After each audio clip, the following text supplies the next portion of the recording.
संसद के अंदर सियासत का तापमान बीते दिन काफी बढ़ा हुआ नजर आया। लोकसभा में विपक्ष की तरफ से लोकसभा अध्यक्ष ओम बिरला के खिलाफ लाया गया अविश्वास प्रस्ताव आखिरकार गिर गया। करीबन 10 घंटे तक चली लंबी और तीखी बहस के बाद ध्वनि मत से इस प्रस्ताव को खारिज कर दिया गया, लेकिन इसके बाद भी राजनीतिक बयानबाजी और आरोप प्रत्यारोप का दौर काफी तेज हो गया है।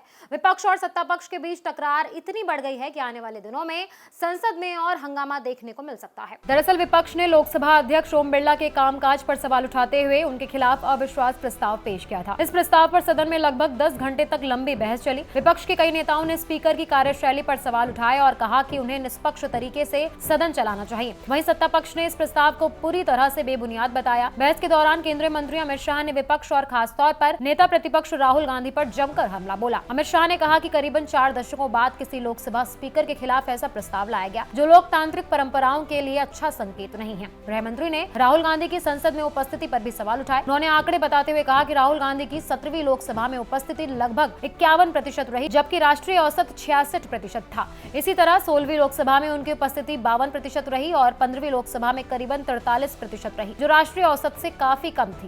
एक भी सुनना पड़ेगा। एक भी मान्यवर सरकारी विधेयक पर चर्चा में हिस्सा नहीं लिया है। कहते हैं हमें बोलने नहीं देते। मान्यवर 16वीं लोकसभा में और 17वीं लोकसभा में 19, 20 और 21 राष्ट्रपति अभिभाषण पर हिस्सा नहीं लिया।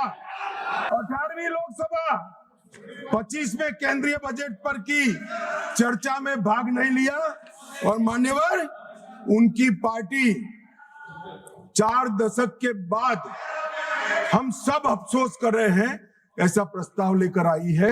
ये स्पीकर साहब की निष्ठा पर सवाल करने वाला जो प्रस्ताव रखा है उस पर भी उन्होंने हिस्सा नहीं लिया। अब ये कहते हैं हमें बोलने नहीं देते। मेरा कहना है कि वो बोलना नहीं चाहते। सदन में माइक्रोफोन बंद करने को लेकर भी चर्चा हुई। कुछ विपक्षी सांसदों ने शिकायत की कि उन्हें बोलने का पूरा मौका नहीं दिया गया। इस पर अमित शाह ने साफ कहा कि जो सांसद सदन के नियमों का पालन नहीं करेगा या अनुशासन नहीं रखेगा उसका माइक्रोफोन बंद कर दिया जाएगा। उनका कहना था कि संसद की कार्यवाही नियमों के अनुसार ही चलेगी। करीबन 10 घंटे की लंबी बहस के बाद ये मतदान हुआ तो ध्वनि मत से ये प्रस्ताव खारिज हो गया। हालांकि प्रस्ताव खारिज हो गया है, लेकिन इस मुद्दे ने संसद के अंदर सियासी टकराव को और तेज कर दिया है। आने वाले दिनों में विपक्ष की रणनीति क्या होगी और सरकार किस तरह जवाब देगी, इस पर सबकी नजरें टिकी हैं।